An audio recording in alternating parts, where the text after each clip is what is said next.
Hello everyone, my name is Aisha Nees and I am a student of MSc Maths Semester 3rd in कन्या महाविद्यालय जालंधर। आज हम subject integral transform के एक important topic application of Laplace boundary value problems to wave equation के ऊपर बात करते हैं। हमारा टॉपिक है वेव इक्वेशन। तो मैथमेटिक्स में जैसे हमें पता है कि बहुत तरह की ट्रांसफॉर्मेशंस होती हैं, जैसे Laplace transform, Fourier transform, Z transform. So transformation का मतलब क्या होता है? अगर हम कोई मूवी देख रहे हैं या हम कोई क्रिकेट में मैच देख रहे हैं, तो उस पिक्चर को जो है वो सिग्नल में ट्रांसफ़र किया जाता है और फिर वही सिग्नल को वापस पिक्चर में कन्वर्ट किया जाता है। सो इस प्रोसेस को जो है वो ट्रांसफॉर्मेशन बोलते हैं। इसी तरह हमारे पास मैथमेटिक्स में अगर हम किसी वेरिएबल की बात करें लाइक टी, तो टी को हम ट्रांसफ़र करेंगे लैप्लेस ट्रांसफॉर्म के ज़रिए, तो वो एस में कन्वर्ट होगा और फिर उसको सिंप्लीफाई करने के लिए हम इन्वर्स यूज़ करके वापस उसको टी में जो है वो शो कर पाएंगे। सो सबसे पहले बात करते हैं Laplace transform. The Laplace transform of F of T is denoted by Laplace of f of t, and it is defined as capital F of s, or Laplace of f of t is equals to 0 to infinity e raised to power minus st f of t dt, where L is called Laplace transformation operator and this s can be real or complex. Now we are talking about inverse Laplace. If Laplace of f of t is equals to f of s, then f of t is called inverse Laplace of f of s. That is, अगर हमारे पास Laplace जो है वो f of t का f of s आता है, तो f of t is equals to Laplace inverse of f of s. हम बात करते हैं अपने मेन टॉपिक जो है हमारा wave equation. So this Laplace transformation is used to solve the problems of wave equation. So the wave equation is an important second order partial differential equation which describes the propagation of oscillation at a fixed point in some quantity. Wave equations को solve करने के लिए जो है वो हम transformation Laplace transform का use करेंगे. हम इसको फोरियर से भी कर सकते हैं. सो लैप्लेस हमें थोड़ा इजी पड़ेगा. वेव इक्वेशंस हमारे पास अलग अलग डायमेंशंस में होती हैं, लाइक 1 डायमेंशन, 2 डायमेंशन, 3 डायमेंशन. तो 1 डायमेंशनल इक्वेशन की वैल्यू इक्वेशन जो है वो हमारे पास होती है curl two u by curl x square is equals to c square curl two u by curl t square. Here u is a function of xt, so u of xt which represents the vertical displacement of any point x at time t. Suppose हमारे पास ये x axis है और यहाँ पे दो fix point जो है वो हमने किए हैं. Let x is equals to 0 and x is equals to some point, let it be l. और यहाँ पे अगर हम कोई स्ट्रिंग या कोई टाइट स्ट्रिंग अगर हम यहाँ पे फिक्स करते हैं, सो जब अगर हम उसको स्ट्रेच करें तो वो स्ट्रिंग जो है एक तरह से वेव्स प्रोड्यूस करती है, जैसे पल्स रेट लाइक यहाँ पे जो है वो शो होती है. ये जो है वो वर्टिकल डिस्प्लेसमेंट हमें शो करती है. सो यहाँ पे x इजिकल्स टू 0 और x इजिकल्स टू l हमारे पास फिक्स्ड पॉइंट है, तो इनकी जो है वो बाउंड्री कंडीशंस की वैल्यू भी 0 होगी. And u x is comma 0 equals to f of x जो हमारा इनिशियल वैल्यू होगी फंक्शन की. And u t of x comma 0 equals to g of x which is initial displacement, initial velocity of that function. If we have a u is equals to u of xt, function of xt, then Laplace of u of xt is equals to u bar xs. ये कुछ standard result हैं जो हमें further हमारे लिए use होंगे, तो हमें ये लर्न करने हैं.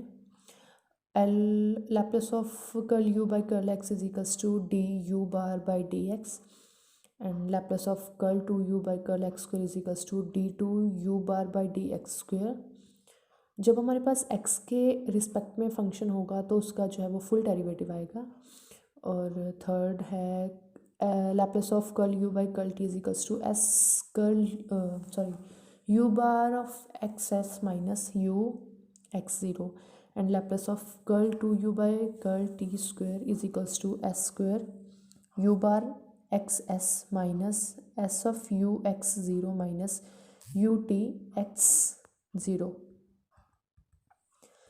हमारे पास ऐसे 2 डायमेंशंस में वेव इक्वेशंस हैं। जब हमारे पास x और y एक्सिस होते हैं तब 2 डायमेंशंस में अगर हम बात करें तो उसकी इक्वेशन होती है curl two u by curl t square is equals to c square of curl u by curl x square plus curl two u by curl y square. और अगर हमारे पास ऐसे 3 डायमेंशंस होती हैं, लाइक हमारे पास x axis y axis and 3 axis z axis हो, तो उसकी इक्वेशन बनती है curl two u by curl t square is equals to c square of curl two u by curl x square plus curl two u by curl y square plus curl two u by curl z square. अब बात करते हैं हम question की। A string is stretched between 2 fixed point 0,0 and c 0,0 if it is displaced into curve u is equals to b sin pi x by c and released from rest in that position at time t is equals to 0. Find its displacement at any time t and at any point x lie between 0 and c. So it is in one dimension, and we know one dimensional wave equation is curl to u by curl t square is equals to a square curl u by curl x square where a is a constant.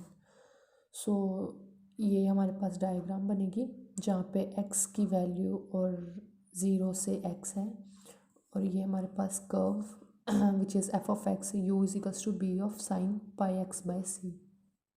और यहाँ पे x की values fixed हैं तो इसकी boundary value जो है वो 0 आएगी। और हम अब इस फर्स्ट इक्वेशन का जो हमारे पास वन डायमेंशनल वेव इक्वेशन है, हम लैप्लस लेते हैं इसका दोनों साइड। सो ये हम पीछे वैल्यूज़ पढ़ के आए हैं जो रिजल्ट्स हमने याद किए थे। सो इनका लैप्लस की वैल्यूज़ हम पुट कर देंगे यहाँ पे। अब हम थर्ड और फोर्थ बाउंड्री कंडीशंस को यूज़ करके यहाँ पे u ऑफ x कॉमा 0 की वैल्यू हमारे पास this f of x which is b sine pi x by c, ये वैल्यू पुट करेंगे एंड u t x 0 की हमारे पास 0 वैल्यू आती है। अब हम इनको अलग अलग करेंगे। यहाँ पे जो u बार की हमारे पास 2 वैल्यूज़ हैं, इसको हम एक साइड ले आते हैं और बाकी की लेफ़्ट टर्म हम एक साइड ले जाते हैं। यहाँ पे D square by S square by A square of u bar x S हमारे पास बचता है, और यहाँ पे लेफ़्ट साइड राइट साइड पे ये वैल्यू। और हमें पता है कि इसका जो सॉल्यूशन जो है वो कॉम्प्लीमेंट्री फंक्शन और पर्टिकुलर इंटीग्रल में आता है। So u bar x is equals to a e raise to power minus s x by a plus b e raise to power s x by a minus s b over a square into 1 by d square minus s square over a square into sine pi x by a. ये हमें पता है Laplace की Laplace transform करते time हमने ये results पढ़े थे कि अगर हमें ऐसी कोई वैल्यू ऐसी कोई प्रॉब्लम को सॉल्व करना हो तो हम यहाँ पे डी स्क्वायर की वैल्यू को माइनस पाई स्क्वायर ओवर सी स्क्वायर पुट करेंगे। सो ये यहाँ पे हम डी स्क्वायर की वैल्यू पुट कर देंगे तो हमारे पास ये इक्वेशन बन जाएगी, जिसको हम इक्वेशन नंबर 2 मानते हैं। अब हम बाउंड्री कंडीशंस यूज़ करेंगे फर्स्ट और सेकंड, और उनका लैप्लस लेंगे। सो फर्स्ट बाउंड्री कंडीशन थी हमारे पास u of 0 t is equals to 0। So इनका लैप्लस करेंगे। अगर हमारे पास कोई फंक्शन है एक्स टी, तो हमें पता है कि लैप्लस कभी भी x के ऊपर नहीं लगेगा, वो हमेशा t के ऊपर लगेगा, और वो t जो है वो s में कन्वर्ट हो जाएगा। सो दिस u 0 t की वैल्यू जो है वो u बार 0 s हमारे पास 0 आ जाएगी। इसी तरह सेकंड बाउंड्री कंडीशन जो है वो u of c t is equals to 0 की को जब हम लैप्लेस यूज़ करेंगे तो u bar c s is equals to zero आ जाएगा। यहाँ पे x की वैल्यू ज़ीरो है, सो हम x की वैल्यू ज़ीरो जो है वो इस वाली इक्वेशन सेकेंड इक्वेशन में पुट करेंगे। तो हमारे पास u bar zero comma s is equals to, जब हम यहाँ पे x की प्लेस पे ज़ीरो पुट करेंगे तो e raise to power zero one आ जाएगा, तो हमारे पास सिर्फ a बचेगा। ऐसे ही b के साथ वन आएगा तो b बचेगा, और यहाँ पे जब वैल्यू पुट करेंगे तो साइन ज़ीरो हमें पता है ज़ीरो होता है, सो ये टर्म जो है वो ख़त्म हो जाएगी। और u bar zero comma S की वैल्यू हमारे पास ज़ीरो आई थी, तो a प्लस बी हमारे पास क्या आया, ज़ीरो आया, मतलब b equals to minus a और a equals to minus b. ऐसे ही हम इस सेकंड बाउंड्री कंडीशन को यूज़ करेंगे जहाँ पे x की वैल्यू c है, तो हम x को c पुट करेंगे सेकंड इक्वेशन में। तो u बार सी एस जो है वो हमारे पास x की प्लेस पे हम c पुट करेंगे, और ये लास्ट वाली टर्म में जब यहाँ पे x की प्लेस पे हम c पुट करेंगे तो हमारे पास कैंसिल होकर यहाँ पे बचेगा साइन पाई, और हमें पता है कि साइन पाई की वैल्यू भी जो है वो ज़ीरो होती है।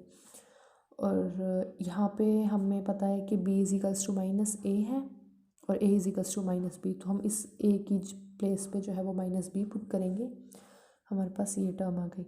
यहाँ से हम b को कॉमन ले लेंगे, सो हमारे पास बचेगा b into e raise to power minus s c over a minus e raise to power s c by a is equals to zero. अब यहाँ पे हमें पता है, लग रहा है कि दो टर्म्स का अगर प्रोडक्ट ज़ीरो है, मतलब a और b का अगर प्रोडक्ट ज़ीरो आता है तो उन दोनों में या तो a ज़ीरो होगा या b ज़ीरो होगा। इट मीन्स इधर a b is equals to zero और e raise to power minus s c over a minus e raise to power s c by a is equals to zero. लेकिन ये वाली जो value है exponential वाली, ये zero नहीं हो सकती। जब हम ये वाली वैल्यू इसके इज इक्वल्स टू लेके आते हैं तो यहाँ पे हमारे पास माइनस और ये वाली वैल्यू पॉजिटिव इक्वल आती है, जो कि पॉसिबल नहीं है। तो हमारे पास सिर्फ ए की कंडीशन बचती है, एक ही सॉल्यूशन बचता है कि बी की वैल्यू ही ज़ीरो होगी।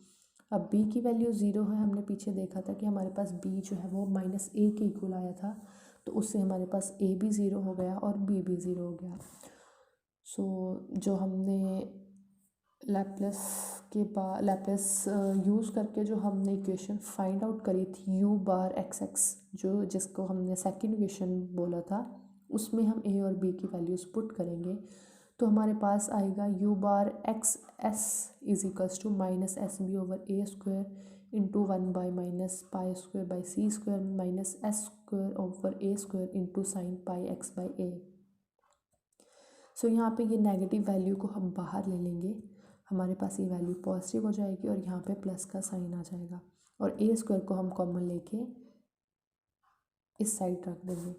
सो हमारे पास ये वैल्यू बन गई। अब हम इन्वर्स लैप्लेस लेंगे दोनों साइड। हमें पता है कि x के ऊपर लैप्लेस नहीं होता, तो ये वाली टर्म के ऊपर तो नहीं होगा। u बार एक्स एस का हमारे पास इन्वर्स आएगा u of x t is equals to ये term as it is, so s over pi by a c square plus b square. अगर हमें पता है कि Laplace inverse s by s square plus a square का cos a t आता है, सो यहाँ पे ए की वैल्यू है हमारे पास पाई बाई ए सी, तो इसकी वैल्यू हो जाएगी cos of pi a t by c, which is required displacement at time t less than zero and at any point which is x lies between zero and a, और यही हमें find करना था।